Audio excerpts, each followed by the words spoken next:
খরচ করে সাঁকরাইল থেকে ঝাড়গ্রাম, সাঁকরাইল থেকে বেলপাহাড়ি, এদের কোনো টিএ নেই। এরা কোনো তেলের পয়সা পায় না, এরা কোনো হোল্ডিং পায় না।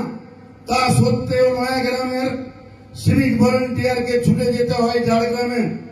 আমি আশা করব এই বৈষম্য, এই যে অর্থনৈতিক শোষণ আমি বলবো, এটা বন্ধ হওয়া দরকার। এই সাঁকরাইলের সিভিক ভলেন্টিয়ার ভিলেজ পুলিশ অবশ্যই যাবে ঝাড়গ্রাম, তাকে নিয়ে যাওয়ার ব্যবস্থা করতে হবে, তাকে গাড়ি দিতে হবে, তাকে টিএ দিতে হবে, তার টিফিনের ব্যবস্থা করতে হবে, তার থাকার ব্যবস্থা করতে হবে। আমার সিভিক ভাইরা, ভিলেজ পুলিশরা কখনোই ডিউটি করবে না, কথা বলে না। এই 9,000 টাকা দিয়ে একটা পরিবার চলতে পারে না। আগেও অনেকবার বলেছি, সেই খবর ভাইরাল হয়েছে।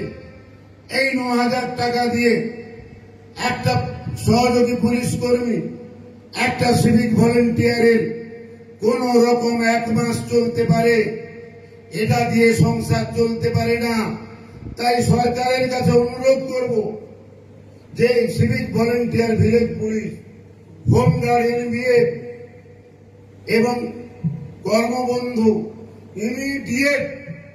ইমিডিয়েট এদের বেতন বাড়াতে হবে। আমি দেখতে চাই পঞ্চায়েত নির্বাচনের আগে আমার সিভিক ভাইদের বেতন বাড়ছে।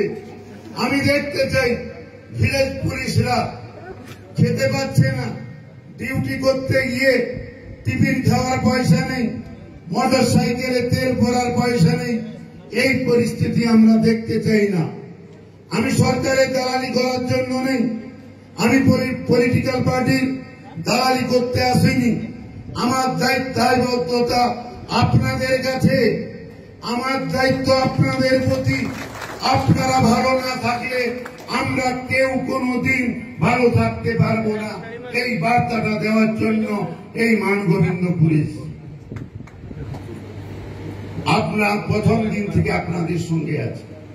সিভিক আমাকে যেদিন এই ওয়েলফেয়ার কমিটি গঠনের জন্য ডাকা হয়েছিল 2020 সালের জুলাই মাসে, আমরা যখন রাজি হয়েছিলাম, আমাদেরকে বলা হয়েছিল যে আপনি আপনার অভাব অভিযোগ আছে, আপনি আপাতত 5টা 7টা অভাব অভিযোগের কথা বলুন।